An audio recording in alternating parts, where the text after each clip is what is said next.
Can't get out of my bed. There's a thought crime running through my head. Can't take these rules, and people are fools who believe what they read and believe what they see. Believe what they see on the TV. Opinions are like iPhones. Hello, welcome to episode 7 of Glass Onion on John Lennon. And this is a special day because I've got a replacement microphone back. So I'm on the mic for the first time on this podcast. So hopefully you're noticing the sound quality has improved somewhat. It's also going to be useful for my Skype talks with other people because I noticed the one with Dave Thurmaier, of which you're going to hear the second part today. He sounds a lot clearer than me, so I think he was on a mic at his end. So that's going to be improved. So here in Madrid, as usual, snatching time to record an intro and then an outro to this podcast. Yeah, this is my life at the moment. You know, I'd love to be stretched out in a nice big apartment with oodles of time to research and formulate podcast episodes. But instead, I'm drawing on the research I've basically been doing for the last 30 years inadvertently, just gathering Beatles knowledge for no other reason other than I love it, you know. And this time, as I've said a couple of times before, with all these new books coming out and new research and all these great podcasts, it's a great time to be a Beatles fan. So just a couple of things. Of course, this decade, the 2010s, has been all about 50th anniversaries. From, you know, August 2010 was the 50th anniversary of the Beatles arriving in Hamburg.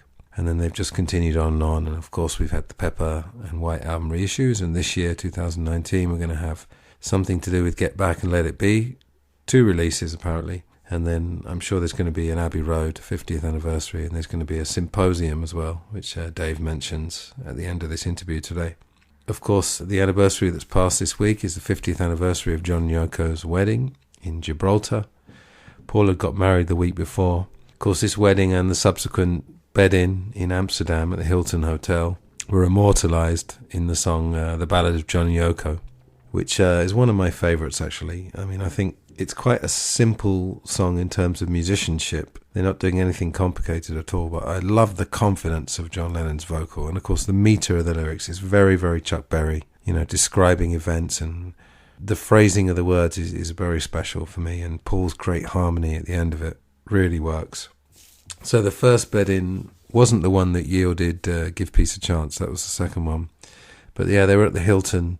And of course, there's always this stigma of famous people who are also rich. Of course, they're going to stay at the Hilton. They're not going to stay in a 3-star hotel. But that lends all kinds of accusations of being a hypocrite. And of course, as mentioned a couple of episodes ago, there's the famous Imagine No Possessions line in the song Imagine. So I think that's always going to happen. There are reasons why famous people, rich and famous people, can't live normal lives and can't live in a normal street. Anyway, so I mean, it's so iconic, you know, John and Yoko, both with the flowing long hair. John's got the full beard, dressed in white, of course. They were always dressed in white in that period. In bed, talking to the press for a week about peace and not doing anything erotic at all. And, of course, having room service and everything. The whole deal. And there was a great film made at the time called Honeymoon, like a 40-minute film. And then there's been subsequent ones. I'm not sure if it's actually the same film that's been extended, but there was one called John Yoko, The Bed-In. There's plenty of stuff you can find. And of course, you know, they were very much open to ridicule then. They said, you know, we're Laurel and Hardy and we're willing to be the world's clowns. There are a couple of famous quotes. Of course, very sad quote in a way. He said, of course, because all the serious people like Kennedy and Martin Luther King and Gandhi got shot. John seemed to be quite prescient about his own death at various times. Anyways, so let's go on to the interview. So it's second part, discussion really, I'd call it, rather than an interview, with Dave Thurmaier of the I've Got a Beatles podcast. And we pick it up here. We're still talking about the technical side of Lennon and McCartney's songwriting. Then we talk about a comparison of the view of John Lennon in 75 to 80, put forward by Ray Coleman and Albert Goldman. And then we talk about what John Lennon may have done post-1980 in terms of music. And then we go on a nice tangent towards the end, Beatle-related tangent, something to do with a certain anniversary from last year. And we talk about other things as well. We really could have gone on for hours, and I'm always curious whether audiences like these freeform discussions or whether they would prefer something more structured. Perhaps you could tell me about that if you want to comment on the Facebook page or on the email. You know, we're not flitting from one topic to another breakneck speed. You know, we're trying to do deep dives into topics. But, you know, there's so much to talk about. It's just incredible. So I'll be back on the other side. And for the moment, here's Dave Thurmaier, part 2. Enjoy. You've read Tune In, I'm going to guess. Have you read the deluxe version? No, I don't. Not the British version. No. It's now available in the U.S., but haven't bought it. No. I got it on Kindle. It's the only book I've actually ever read on Kindle because I'm a massive book purist. I love reading print books. Yeah. I don't really like reading stuff off screens. But when this came out and I heard there was a deluxe version, I thought, well, if I read the short version, you know, no disrespect to Mark Lewison, who I think is fabulous, but it's not the kind of book you're probably going to read through twice. No. Only because it's so massive. So dense. Not an amazing book. When I got the deluxe edition, which is 1,800 pages, and of course only goes up to 1962, I know. More volumes to come, which is exciting. Yeah. I thought I'm never going to read this again all the way through. I'll probably read the shorter version at some point. So I decided to make notes because I've got to make notes. I noticed that there were lots of coincidences. Another bizarre one, because you know he read every copy of the Liverpool Echo from 1950 something to 1960, whatever it was, maybe even 20 years, I can't remember. Serious archival work. Yeah, from cover to cover, he read the local Liverpool paper. And again, there was another one. There was a story about, I think it was a man called Lennon either stole a guitar. I think he stole a guitar, and the prosecuting counsel's name was McCartney.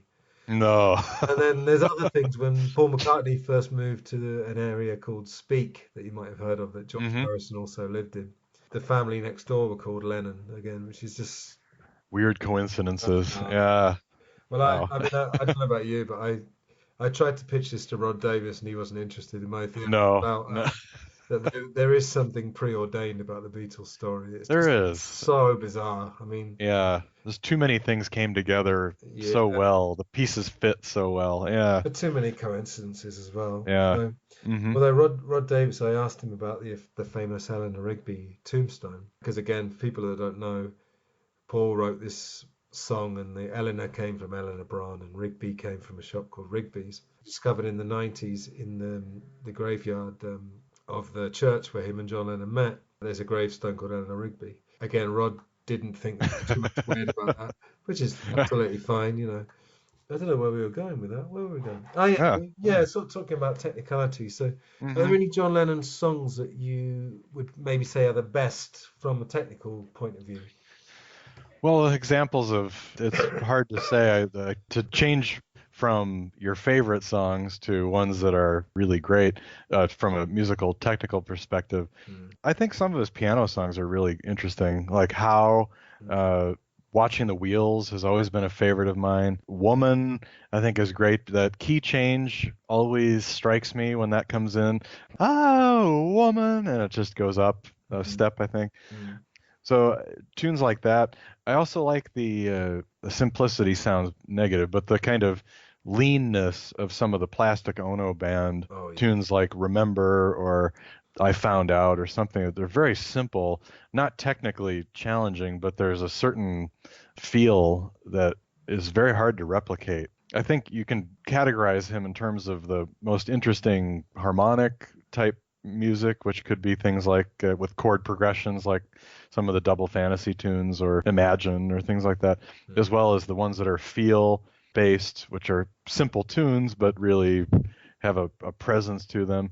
And then sound too. Like for me, a song that's always stood out is Number 9 Dream. Just has an aura about it and a certain sound that, and if it's that wah wah wah wah wah, that volume, whatever is going on there, and just that production of Walls and Bridges has a certain sound to it. And if you want to go back even to the earlier days of Strawberry Fields, all the tunes you would expect are really intricate, have a lot going on. All You Need Is Love, Because is a great one. And that brings up, how much did Yoko influence? And one of our listeners on the podcast asked me, how did John become a decent piano player? And I was thinking, well, when did that happen? Well, it wasn't in the early days. He watched the I'm Down videos, and he's like barely can play a chord. So it all happened after Yoko. So I can imagine her sitting at the piano playing at home, and he trying to figure out what's going on. And her having a musical background, I think, made an impact on his compositions too. So I don't know. There's a lot of different factors, but yeah, never boring. There's always something going on. Yeah. Yeah. Because you guys did a show about Yoko, didn't you? I remember. Yeah, like her whole career, kind of her musical. Yeah, because I remember output. going to listen to that, and I was a bit worried that you were just gonna just make fun of her the whole time. Yeah, No. no. You were quite impressed by a lot of her stuff. Yeah, there was a lot to it. We think of you mentioned Live Peace in Toronto. We're not thinking of that kind of John, let's hope for peace, or the screaming kind of Yoko. But when she actually writes songs, there's some pretty good ones in there. And I think John had some influence. I'll tell you what though, that don't worry. Yeah, Kyoko. There is definitely something progressive about her. You cannot deny that. And a great riff. Walking on Thin Ice, which he was working on the night he died. Mm-hmm. Yeah, but that don't worry, just the relentlessness of it. Nowadays that's quite normal, stuff like that, to have things going on in the background, just going on and on and on. Obviously with electronic music, which is based on a lot of repetition, so I'll give her a lot of credit. One of the songs of his I've always loved playing is God, because I play a bit of piano. Yeah. I play piano probably about as well as John Lennon, which is all right. No, I mean seriously. Yeah. Play intuitively, I know a few chords, and I can make a good sound. It just kind of came into my head while you were talking about Plastic Ono, but I'm pretty sure in that song he's using what they call the doo-wop sequence, which is be G to E minor, C to D. Yep. Which is like you can play Stand By Me. Every 50s, early 50s, like bebop or doo-wop songs. Yes. Please, Mr. Postman, you really got a hold on me. And if I have a band here, and we did, we covered Stand By Me, and we went into Please, Mr. Postman, and you really got a hold Perfect. on me, and just about got away with it. But no, it's very clever, because I can't remember the whole song off the top of my head, but then he goes C to D, G to E minor, so he basically just changes those chords around. I don't believe in blah. Yeah, it's a C, D, E. Bum, bum, bum, C, E minor. And then when it goes back to the end, I don't believe in me. Bum, bum, bum. Yeah, it goes back to the beginning, G to E minor. It's very clever. It's intuitive, like you said. Yeah. Yeah, and that's also, I think it was on the John Lennon anthology where they had one of the early takes and there was no piano on it. It was just guitar. Yeah. And it didn't, when I think Billy Preston played that. I think it was... Two pianos on that. Two pianos, okay. Yeah. It was a totally different feel. I mean, it brought out all those things you were talking about with the progression and just you could really hear the bass movement and stuff. So, it's good lyrics and, great crafted song. But I think it's his mind as well to take a doo-wop sequence and turn it into a song. Yeah. The furthest you get from seriously, the Crystals or the Ronettes. Yeah, right. Yeah, I think that's what it was. Yeah. To talk about him and Paul McCartney, really, like I said, this John or Paul thing's ridiculous. I've always seen them as just perfect equals. Yeah. You wouldn't have to tick different boxes. Exactly, and you wouldn't. One of the knocks I think on Paul these days, or even in his whole solo career, is that he never had that foil, that other side to kind of say, "Baby, you can buy me golden rings." That's a stupid lyric, Paul. Come on, come up with something else. Oh, you can drive my car. Ooh, I like that. Yeah, I mean, having John and Paul, even when they weren't writing together, still having that other voice to complement and sharpen the song a little bit. And I think that's something maybe John could have used as well a few times, to have somebody like that. But it's silly to think there's one or the other is better or worse. You wouldn't have what they had without it. So there's the other thing, being brutally honest about John Lennon, if you take obviously Strawberry Fields is a great composition, but that recording is so much to do with George Martin. I mean, yes, it is. John Lennon didn't whistle the brass part to him. He said, "Oh, well, you put some brass and strings. Yeah. You can sort it out. See you on Monday," kind of thing. Yeah. See. Whereas Paul, as far as I know, like with Penny Lane with the piccolo thing, I think I'm sure he whistled it to George Martin, who transposed it. Similarly, I'm the Walrus. George Martin came up with that entire string arrangement. Lucy in the Sky, Paul came up with the intro. Dun, dun, dun, dun, dun. Strawberry Fields, Paul came up with the intro. Yeah, with the mellotron. Yeah. So I remember when maybe in the 90s, when you would talk to people about John Lennon and Paul McCartney, they'd always say John was the artist and Paul was the creator. I mean, that's just so ridiculous. Silly. Yeah. I mean, if anyone still thinks that now, I mean, that's absolutely ridiculous. I think what we've said, what we've concluded is that John Lennon, and I would say a lot of it is due to what he put in his body as well. I mean, they all smoked a lot of weed, as we know. But LSD is a different thing. As George Harrison said, marijuana is like a couple of beers, and LSD is like going to the moon. So John Lennon went to the moon quite a few times, and I think he did. That plus obviously an already fertile mind. I think it just meant that maybe the extremities were that much further for him. Yeah. In the Ian MacDonald book, Revolution in the Head, he really hammers the point where you were just talking about with the LSD in 67, early 67. Really, after Sgt. Pepper, that whole period until the White Album was sort of like just bad. I mean, he really couldn't do anything. He was so high all the time. He just really couldn't focus. And then I think the period after the White Album to Abbey Road also, he just couldn't focus. He just got so extremely into whatever substance he was on or whatever he was doing, primal scream therapy or whatever. He just couldn't write very much. And it was one of the frustrations of the Let It Be Get Back sessions is here's George with all these tunes, amazing tunes, and then John can barely get Dig a Pony out or like these kind of not great tunes. Across the Universe. It's been re-recorded. And, that fits so badly onto Let It Be. It was such a hangover. I don't know why they didn't put out the anthology version. I absolutely love that. That's the best one. I know. Have you seen, you must have seen, if you've seen Anthology, play the India footage with that. Yes. Oh my God. It's spiritually wonderful. Yeah. So John, I think he was more prone to those phases of just extreme creativity and then just drought or not having anything in the tank, whereas Paul thinks much more consistent, like consistently always coming up with something. Some would say consistently coming up with too much. Too much. Well, yeah, definitely too.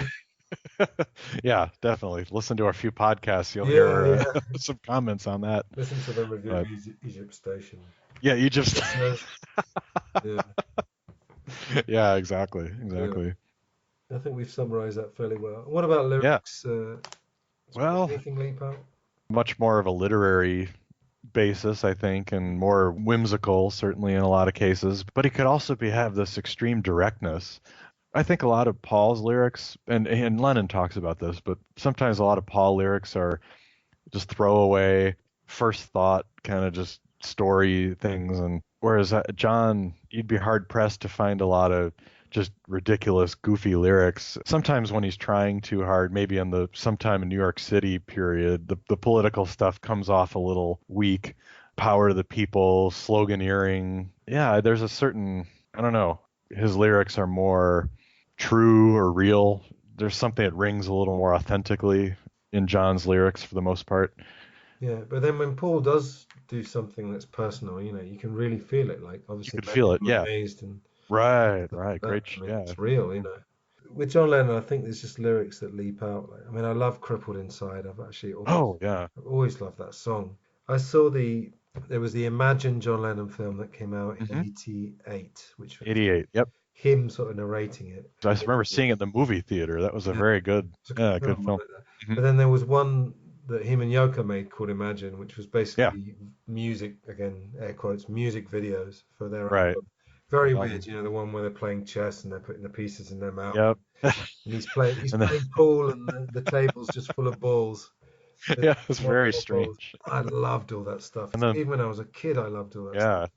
And the one where they go out in the canoe, kayak or whatever, and they're on this little island, and it's Tittenhurst Park. But I remember there's a great, I don't know what the video for Crippled Inside was. I think it's those clips. There's Miles Davis and there's Jack Nicholson. Yes, which is also strange. Sometimes it's when you hear things in context. And because I do love 50s kind of rock and roll, I always love that, but I always love those lyrics, you can wear a mask and paint your face. You can call yourself the human race. You can live a lie till you die. Yeah. You can't hide is when you're crippled inside. I mean, it's just brilliant. It is brilliant. How as well, where he says, that's one of the best, yeah. Life can be long, but you've got to be so strong. This world is so tough. Yeah. Sometimes I feel I've had enough. That's very it's all true. stark, and it's very vulnerable, And, yeah. And how many times have you used the line, life is what happens to you while you're busy making other plans? Yeah, you think about that a lot. And maybe he just tossed it off, but it's such a true phrase that really rings true. And there's something, vulnerability is a good word, I think. This is the last time I'm going to mention Marlon Brando, by the way, because just when I talk about John Lennon, it comes into my head. Have you seen the movie Last Tango in Paris? No, I know of it, but I've not seen it. No. Anyway, I mean, very, very briefly, it's an experimental film made by Bertolucci, starring Brando. It's about two people who meet in Paris to view an apartment, and they end up having sex. And it's all about whether you can have an anonymous relationship with someone without even knowing their name. It's a very experimental film, but there's a part of it where Marlon Brando's character gives a speech, and he's talking about his parents. He's saying, my father was a drunk, my mother was a drunk. And of course, Marlon Brando, I don't know if you know, but his parents were drunks in real life. And you just know that basically it's Marlon Brando talking about his life. He's not faking it at all. Like you said, the same with John Lennon. It's that willingness.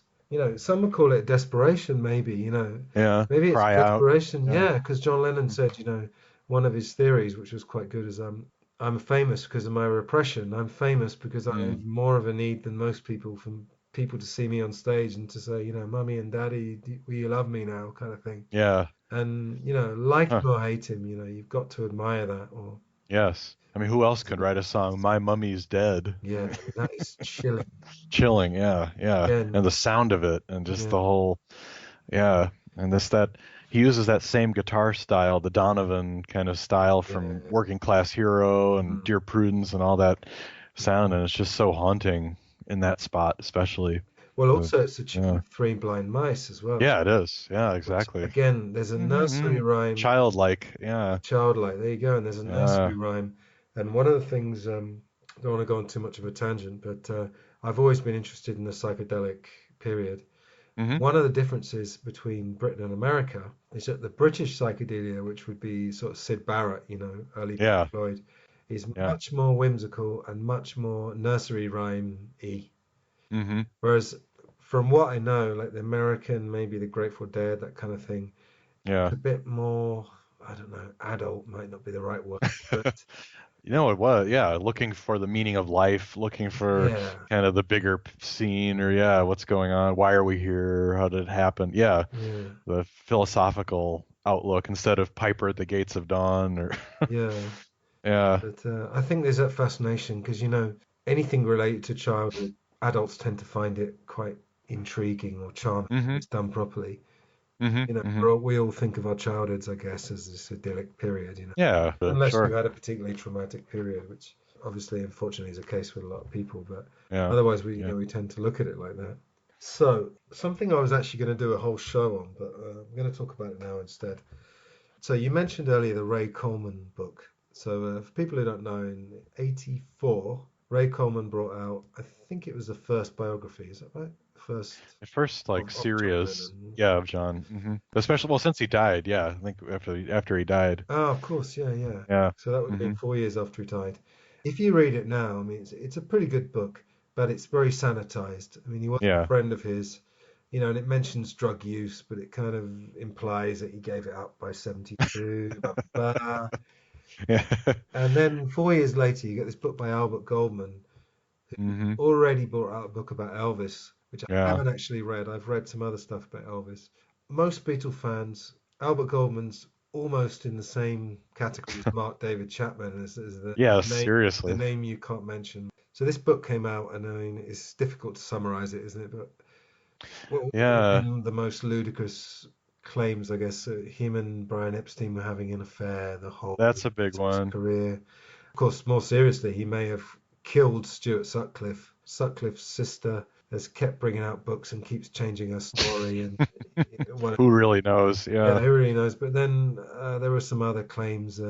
I just remember the one about, well, basically that he was withering away in the Dakota and couldn't do anything, and Yoko was just a horrible person and taking drugs all the time, and they had just nannies doing everything, and John was so drug addled and just sat there, and Sean wouldn't have his clothes changed for days, and like that sort of stuff that you never hear anybody else say. The one I remember, which actually I just thought was hilarious, because I'd read the Ray Coleman book and I read the Goldman book fairly soon after. And I was only, yin and yang. Yeah, I was only 14 at this time. Yeah. But I was already quite a compulsive reader even at that age. And the one I remember, I'd been reading all this lovely stuff.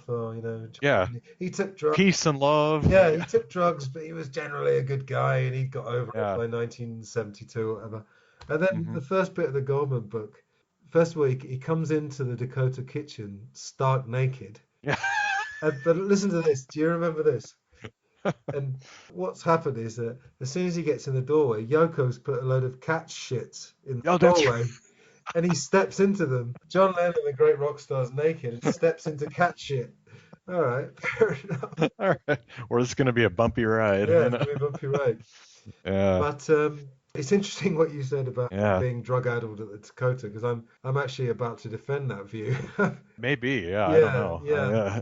There have been quite a lot of biographies come out. And I mean, you know as well as I do, nowadays in the age of information, it's just getting harder and harder and harder to find where the truth is of anything. Yes, yes. Say politics. Fake news. Yeah. Fake news, yeah. I mean, there's disinformation, misinformation has been around for a long time. Yeah. But I must say that the more books come out, it is edging closer to the Goldman version. Not the most ludicrous claims, but I mean, I have to be honest and say, people say that Paul's the PR-friendly glib guy.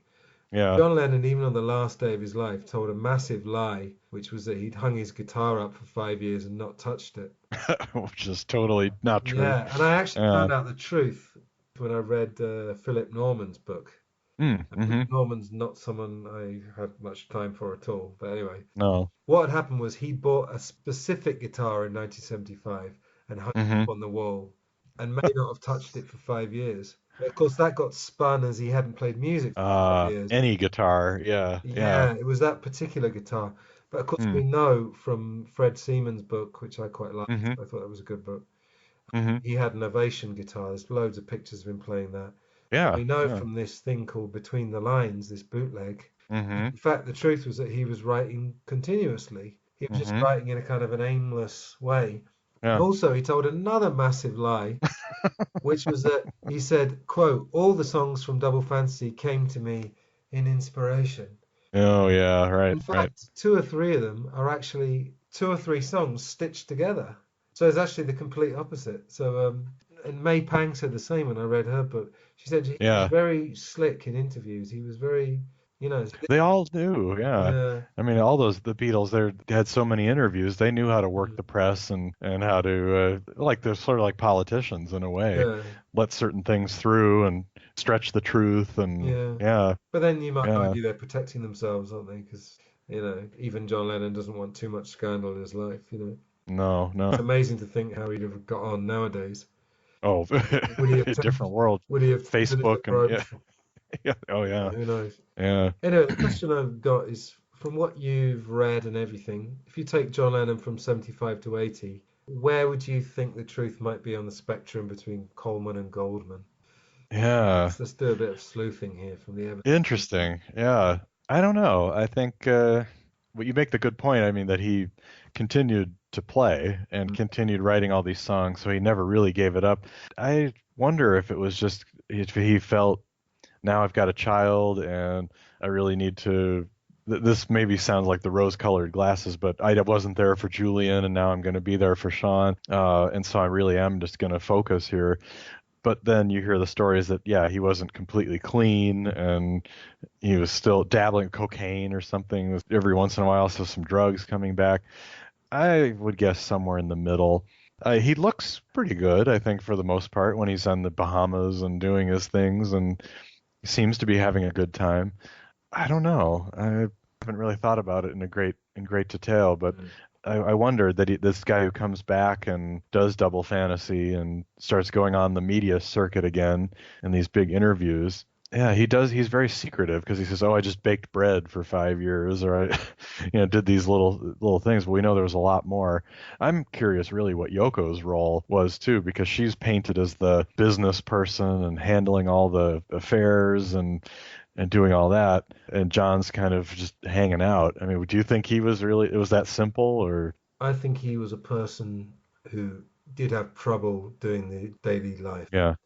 And couldn't be bothered with things like that. So I would probably buy that to some extent, yeah. I think the Fred Seaman book, I know, again, he's discredited in some circles for supposedly stealing his diary. He stole all the diaries. Yeah. But then his version is that John Lennon had promised them to Julian and Fred was taking them to give them to Julian. So again, where's the truth? Yeah, who knows? But that Fred Seaman book, Living on Borrowed Time, that rang fairly true for me. And the John Lennon that came across then was a very jumpy character.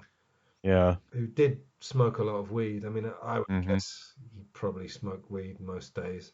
Never stopped, yeah. Yeah, we should. I mean, that doesn't mean you can't get on with daily life. It just probably means you're in a bit of a hazy state, which for him was perfect because he didn't really have any particular responsibilities, remember? No. And then in the Fred Seaman book, they take mushrooms at one point, and I don't think doing mushrooms every now and again is going to kill him. So no. And there's probably was an element of the bored millionaire about him as well. Right. I mean, again, if you read Pete Shotton's book, he was bored in 65, 66. He was getting old then, Yeah. He was bored with fame, the famous quote to Maureen Cleave, "I'm not going to be doing this the rest of my life." Something else is going to come along, and that was Yoko, I guess. So that's a fascinating period that I think now, like you said, is starting to get more exposure. Kind of what was he really doing in those years, and it's a lot more complicated than we may have thought. And Double Fantasy just didn't come out of nowhere. Then the Playboy interview, which was so extensive, and it is interesting to see what went on. I'm interested to know more about. I haven't read the Seaman book, so it's very good. I'm going to check that out. Yeah, because you can tell he's got a lot of affection for John Lennon. Yeah, sure. And John Lennon comes across as just very, very knowledgeable. Fred Seaman said he had a mind-boggling amount of knowledge. And again, these sort of cultural figures, you'll often find they're very well read. Yes, so absolutely. They've got all these wacky ideas because they've read so extensively. Yeah. But he comes across as anxious and jumpy, and occasionally gets in rages, which really don't last that long. But I mean, if you look at the evidence, I mean, I remember there's something about the Beatles podcast, the original incarnation with Robert and Richard. They used to get in some great rows, but I thought the tension helped their show enormously. And I love those early shows. I love them. Yeah. They got into an argument about this because Robert Rodriguez was saying John Lennon looked terrible towards the end of his life, and Richard was maybe arguing a bit more that he looked okay. Yeah. And there's a video that came out from August 1980. Apparently got suppressed because John Lennon looked terrible. I can't remember which song. I think it's "I'm Losing You" actually. And you can't tell too much because John Lennon always had glasses on. Yeah, you couldn't see the behind it. Yeah, but there are a few pictures where he hasn't got glasses, and he's got these enormous bags under his eyes, and he looks older. He looks older than 40. And yeah, that's true. But then, some people would say the weight loss was heroin, and some people would say it's macrobiotic food. So, right. He certainly looked scrawny at the end. Yeah, he was very thin. Yeah. One of the things in Goldman's book that they did admit is that she went back to heroin in the beginning of 1980. I don't know if you No, I didn't know that. She admitted that to Philip Norman. So just to show you that there are kernels of truth in the Goldman book. Yeah, He was also the one that came out and said that John Lennon had a huge FBI file, which was a sort of conspiracy theory. Very true. To be true, yeah. Huh, I mean, it's endlessly fascinating, isn't it? It is. What do you think he would have done musically for the rest of his life? I don't know. I probably like you were saying, he would have collaborated with some people. I mean, yeah, it's impossible to really say. I think he never gave up. In the interviews, he always talked about how he loved 50s music. So, nothing was better than Chuck Berry and Elvis and those guys. So I wonder if he would have done like Paul, done another, like a rock and roll type album, because Paul's done a couple of them now, maybe in a different style, or Yeah, who knows? It's so hard to know if he might have had a different impact on the music scene if he was actually still around, and it may have done different things. He and the Beatles, and it's endlessly fascinating just to scope and kind of think about it. Well, like I said earlier, I think I could see him and Cobain.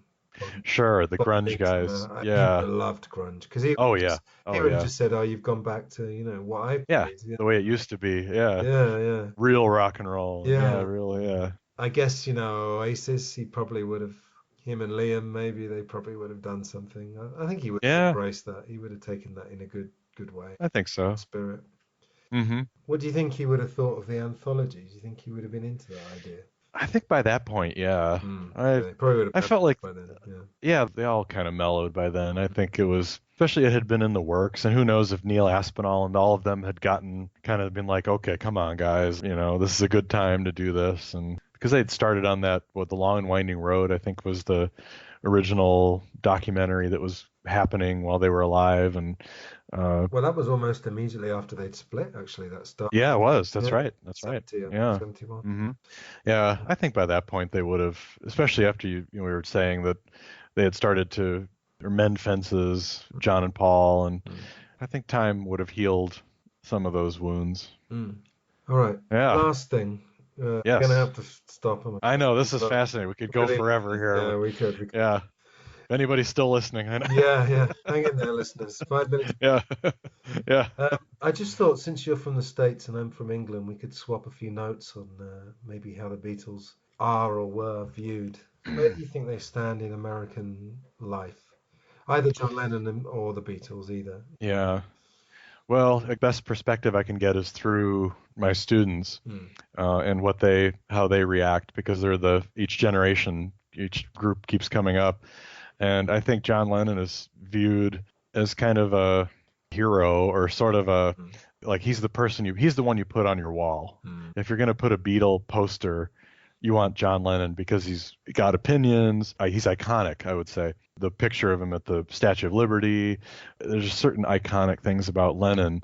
Who knows if it's because of when someone dies that he's fixed in time, like John F. Kennedy is fixed in 1963, and same with Lennon. It's 1980.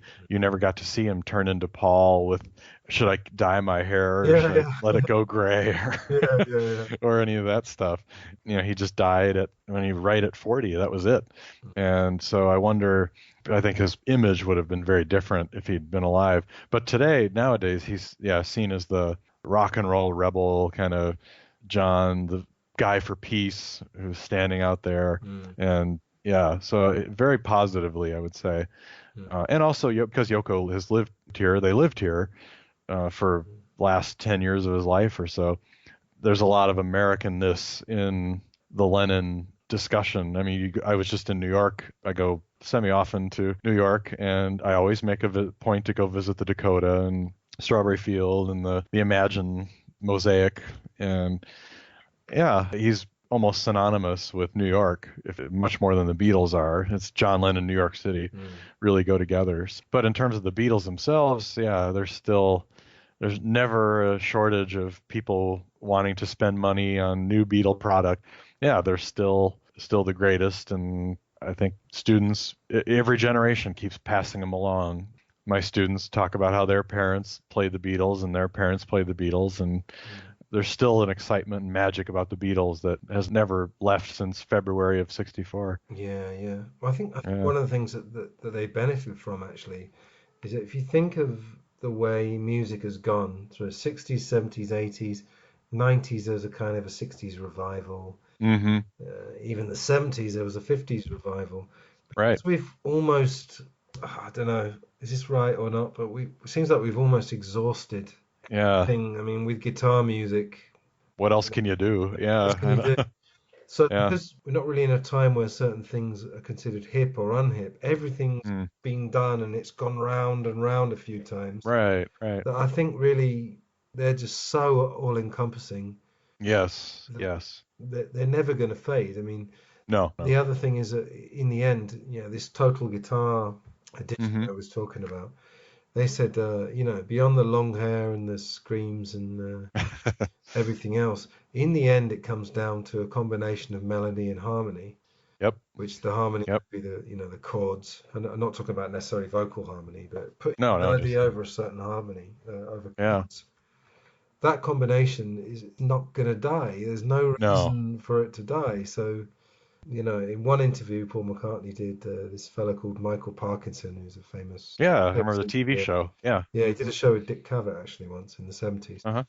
And he said, people are going to be singing your songs in thousands of years. And I think, if we're still around... I think they're right. If we're still around, If we haven't been flooded by climate change and whatever else. Or nuclear war. But then yes.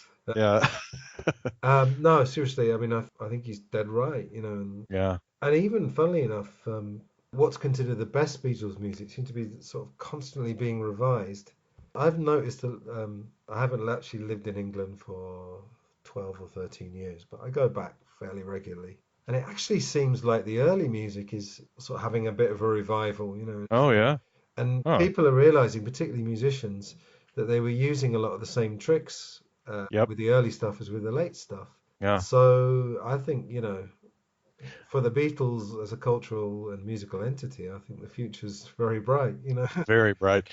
That's a really neat point about, and it's something my students always come in with. They'll say, oh, I don't really like the early songs. They're all like silly. Mm-hmm. And then at the end of the class, I always say, well, what did you learn most about the Beatles that changed your perspective? And a lot of people always mention, well, I like the early songs a lot more than I used to. Mm-hmm. There's a lot more there than I thought. The lyrics are better than I thought, and the music's more interesting than I thought. So that's great. To have that richness from Please Please Me to Let It Be and Abbey Road is really, it's inexhaustible. I think you're always going to keep finding stuff and new things to talk about with it. Yeah, I think in England they become what we call a national treasure. Oh yeah. People love them, and their place in history is fairly well defined. I don't think they're obviously not all over the news in England all the time. They just pop up every now and again. Obviously, there's lots of anniversaries this decade. Yes. So I think their place is secure, and I think John Lennon. Funny how when people die, the public remembers them in a certain way. And I was saying earlier about all the different John Lennons. Yeah. It seems like almost from the moment he died, and partly maybe because of the violence of his death, because it was a violent death, people remembered the peace guy. More than anything else, and they chose to remember that, which is fine. In the 90s, you'll know that Princess Diana died in a car crash in Paris, right? And no one was expecting this sort of outpouring of grief, and it's so funny how you can't quite predict how the public. Yeah. I think when Paul goes, I think people will remember him very fondly. I mean, absolutely, they'll forget all the negative stuff immediately. Yeah, because there's no reason. Yeah. Yeah, but the big question is, we've already got a John Lennon airport now in Liverpool, so are we going to have a Paul McCartney airport in London, or who knows? Heathrow is going to be renamed or something. Mac Airport. Yeah, Mac Airport. Yeah. My big thing is, of course, there's actually 3 surviving Beatles because you've got Pete Best. That's true. What an irony it would be if he outlived the other 2, and he could. Oh man, the only person in the world who could say I was a Beatle. That's true. Yeah. Funny. Yeah. Wow. So many good things to focus on. Wow. Yeah. All right. Very, very last thing.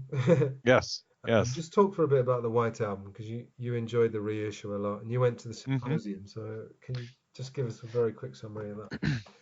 Yeah. It was a symposium that was held in New Jersey in Monmouth University, which is a small liberal arts school on the Jersey Shore, very close to it. So I actually went and saw Bruce Springsteen stuff, which is all right on the Jersey Shore, where he's from. And it was a collection of all sorts of people, Beatles scholars, academics like myself, fans, podcast hosts, all kinds of people. And it was all, and a lot of guests too. So we had Chris Thomas, the engineer, was there. Mark Lewison was there. Ken Mansfield, who just wrote a book on the rooftop concert. He was one of the people on the roof, Apple employee, and other sorts of people like that. It was really interesting, and the whole focus was everything had to be on the White Album and its context. So you had papers on the actual like nitty gritty music stuff. You had fans, like, what were people doing in 1968? Historical things. My paper, I spent, or the first part of 2018 in the Czech Republic on a Fulbright scholarship, and was studying the Beatles' reception in communist Czechoslovakia. And so my paper was about Czech covers of Beatles' White Album songs and how they were tamed after communism really took hold. So it was all sorts of things, and it was nice to meet people I'd seen and read and heard about.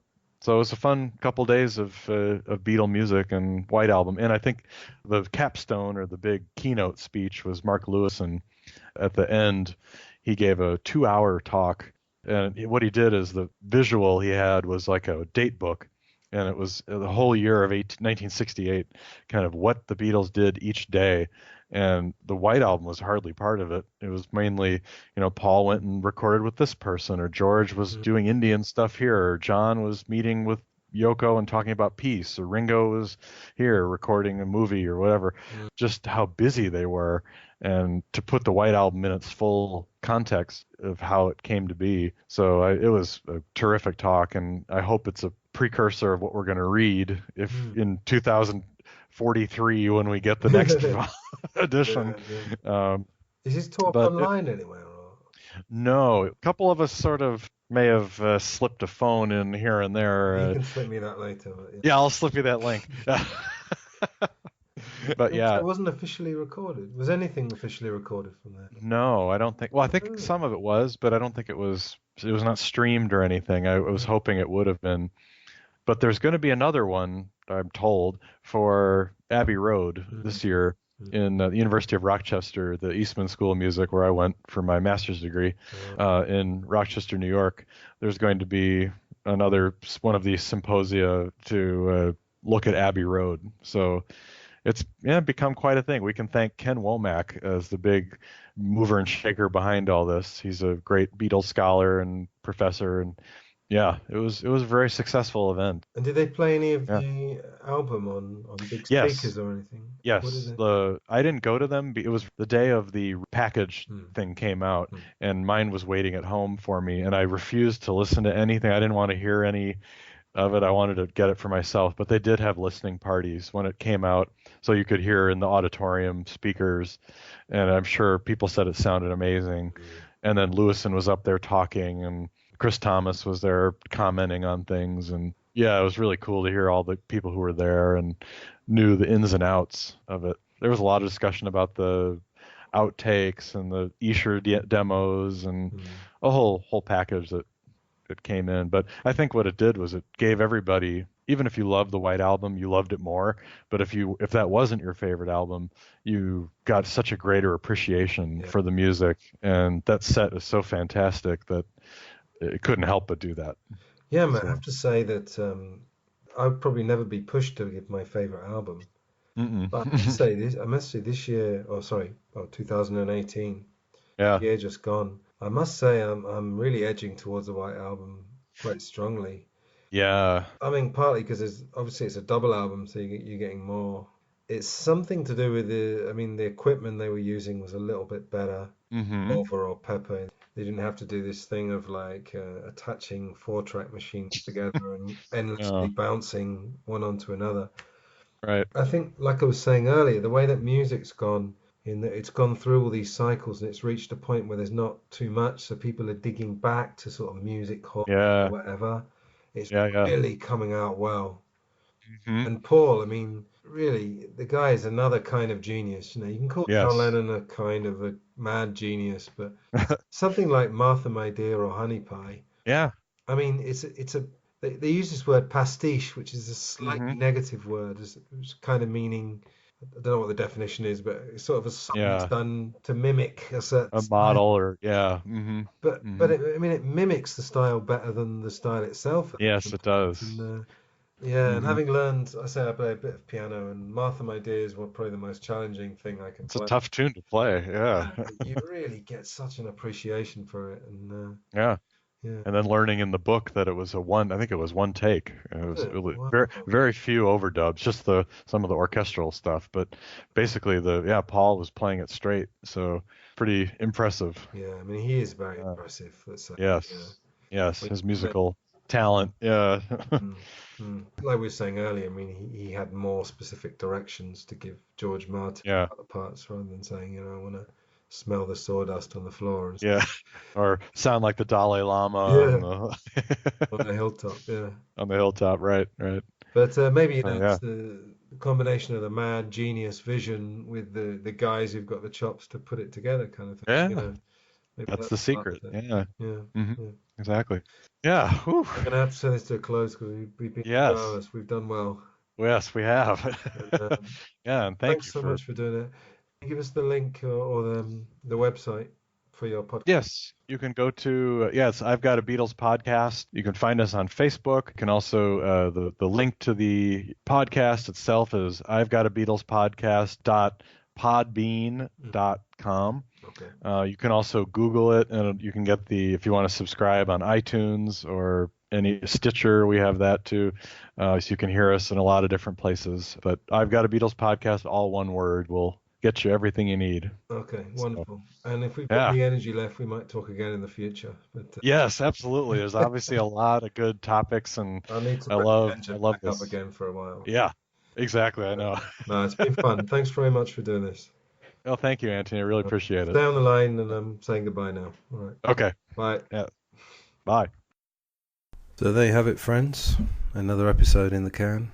Another talk done. Thanks to Dave. And we got lots of other good stuff coming up. Like I said before, there probably won't be a podcast next week unless I suddenly get lots of time. But I think we're going to go fortnightly from now because, like I say, I'm fitting in a lot of other things around the podcast. It's not my sole focus, unfortunately. But I've got some other people lined up. I've contacted a number of people, either friends of mine, podcasters, authors. So plenty of good stuff coming up in the future. So I'll see you in 2 weeks. So, of course, next Friday, anyone who's interested will have Brexit to get your attention, entertain you on a Friday. And I'm saying that with quite a bit of irony because it's a pretty serious situation. We're going to see what's going to happen with that. I always thought, actually, when the vote happened, that the long, slow, laborious political process might work to people's advantage in this case. So if I had to make a prediction, and we can see in 2 weeks when I come back whether that's right, I think there will be an extension, and I don't think anything concrete is going to happen next week, but could be very wrong there. Anyway, you can hear the music, and I'll see you in 2 weeks. So thanks for listening for today's podcast. In the description here you can find the email, there's a Facebook page, so please leave comments, like, subscribe, share. Alright, thank you very much. Goodbye.